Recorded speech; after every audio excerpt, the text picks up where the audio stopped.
Hey guys, welcome back to my channel. Today, I'm going to show you how to uninstall programs on Windows 10. Let's dive right in.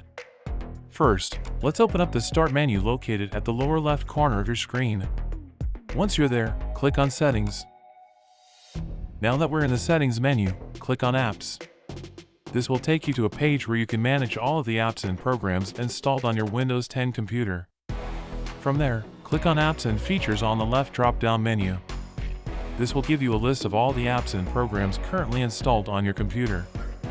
Now, let's say you want to uninstall a program. Simply scroll through the list until you find the program you want to uninstall. Once you've found it, select it. Once you've selected the program, you'll see an option to uninstall. Click on Uninstall and a window will appear asking you if you're sure you want to uninstall the program. Click on Uninstall again to confirm. From there, follow the steps of the uninstallation process.